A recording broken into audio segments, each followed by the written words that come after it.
जी viewers, तो आज मैं आपके लिए लाई हूँ एक बहुत ही मज़ेदार सी और स्पेशल सी रेसिपी जिसका नाम है लौंग चिड़े, जो कि आपने खाए होंगे बंस रोड के बहुत ही फेमस और मशहूर ये लौंग चिड़े की रेसिपी है जो कि आज आप बनाना सीखेंगे मेरे स्टाइल से।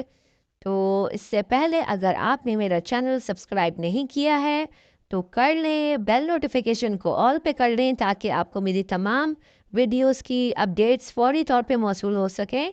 तो चलिए स्टार्ट करते हैं और आपको बताते हैं कि ये रेसिपी कैसे बनेगी।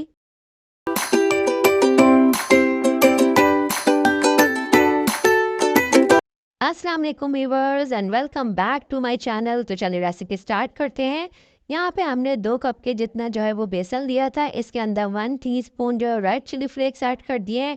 1 टीस्पून साबित ज़ीरा हमने इसमें डाला है और अब हम इसमें शामिल करेंगे नमक, जो कि आपने अपने टेस्ट के अकॉर्डिंग इसमें ऐड करना है जितना आपके घर में खाया जाता है। तो साथ ही अब हम इसके अंदर जो है वो बेकिंग सोडा ऐड करेंगे। यहाँ पे मैंने पिंच ऑफ जो है वो बेकिंग सोडा इसके अंदर ऐड किया था, 1 चुटकी के जितना। तो चलें अब इसको हम पानी इसमें शामिल करके इसको हम अच्छे तरीके से घोल लेंगे बेसन को। इस बेसन को हमें इतनी अच्छी तरीके से घोल लेना है कि इसके अंदर जो है वो कोई भी लम्स बाकी ना रहें, गुठलियाँ ना हों उसके अंदर। अच्छे तरीके से बेसन और सारे जो स्पाइसेस हैं वो डिज़ोल्व हो जाएँ। तो आप ये देख सकते हैं व्यूवर्स कि कितना अच्छे तरीके से मैंने बेसन जो है घोल लिया और इसकी कंसिस्टेंसी भी आप देख सकते हैं। बहुत ज़्यादा हमें पतला नहीं रखना है, अगर आप बहुत ज़्यादा पतला रखेंगे तो जो हमारी फुल्कियाँ हैं वो अच्छे तरीके से नहीं बन सकेंगी।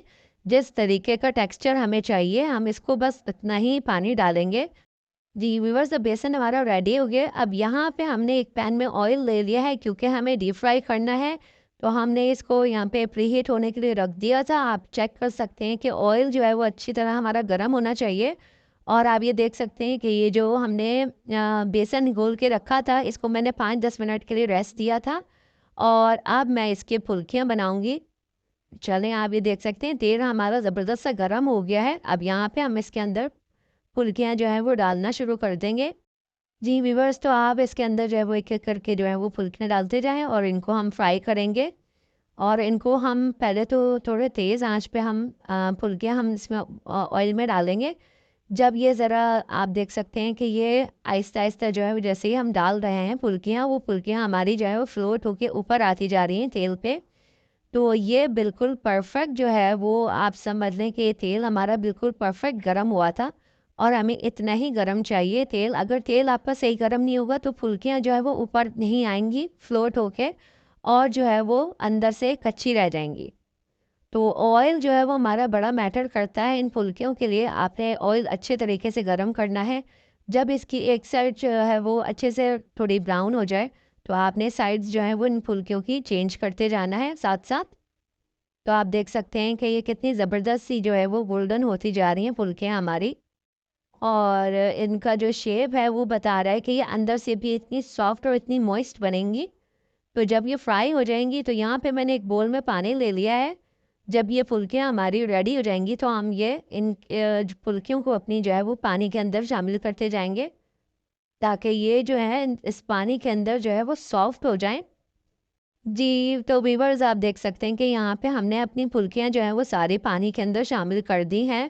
जो फुल्कियाँ हमारी रेडी हो गई थी उसको हमने पानी में शामिल कर दिया था और यहाँ पे हमने इसको 5 से 6 मिनट के लिए छोड़ दिया था पानी के अंदर। अब आप देख सकते हैं कि अच्छी तरीके से सॉफ्ट हो गई हैं तो इनको हम अच्छे से प्रेस करके जो है वो उसका पानी निकाल लेंगे। और यहाँ पे हमने एक डिश ले ली है जिसमें हमें ये हमारी फुल्कियाँ जो है वो डिश आउट करनी है। तो हमने एक डिश ले ली है, उसके अंदर हम यहाँ पे ये तमाम फुल्कियाँ जो है इसके अंदर रखते जाएंगे और इसी तरीके से जो है वो हम तमाम फुल्कियों का पानी निचोड़ के और उसको हमने यहाँ पे इस डिश के अंदर जो है वो हमने रख दिया है। यहाँ पे व्यूअर्स थोड़ा सा जो बेसन का हमारा बैटर बच गया था उसके अंदर मैंने यहाँ थोड़ा सा फूड कलर ऐड किया है। यहाँ पे मेरे पास ऑरेंज कलर मौजूद था, आपके पास रेड हो तो आप रेड भी शामिल कर सकते हैं और आप इसको स्किप भी कर सकते हैं, कोई मसला नहीं है। तो मेरे पास ऑरेंज फूड कलर था वो मैंने डाल दिया था और उसकी भी मैंने फुल्कियाँ रेडी कर ली थी, आप देख सकते हैं। इसी तरीके से मैंने पहले फ्राई किया उसके बाद मैंने उसको पानी में सोक करके और उसको भी मैंने रेडी कर लिया था। तो ये हमारी फुल्कियाँ बिल्कुल रेडी हैं।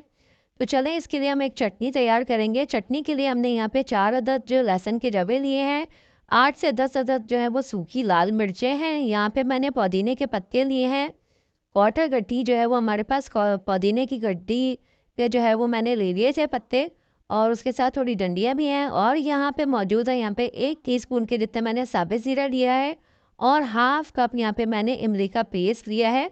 ये आप अपनी मर्ज़ी के मुताबिक भी डाल सकते हैं, जितना खट्टा आपको खाना हो।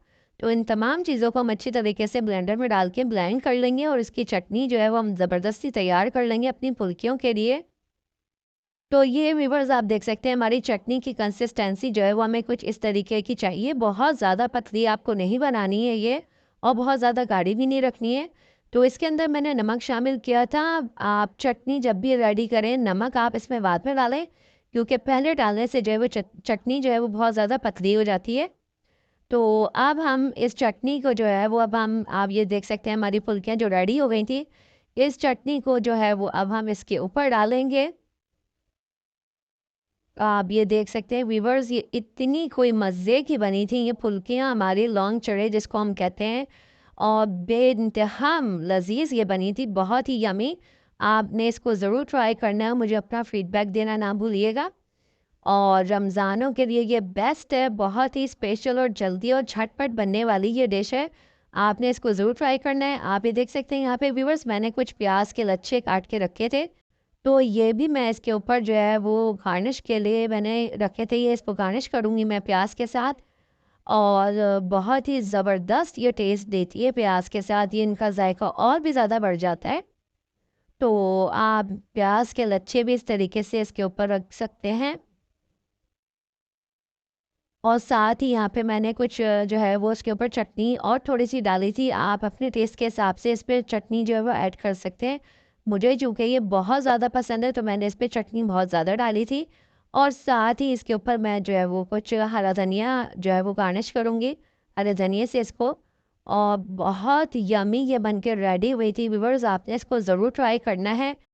अगर आपको मेरी रेसिपी अच्छी लगी हो तो मेरे चैनल को सब्सक्राइब करें, वीडियो को लाइक, शेयर और कमेंट करना ना भूलिएगा। तो चलें, इजाज़त चाहूँगी, फिर मुलाकात होगी एक और न्यू एक्साइटिंग रेसिपी के साथ। तब तक के लिए मुझे दुआओं में याद रखें। अल्लाह हाफ़िज़।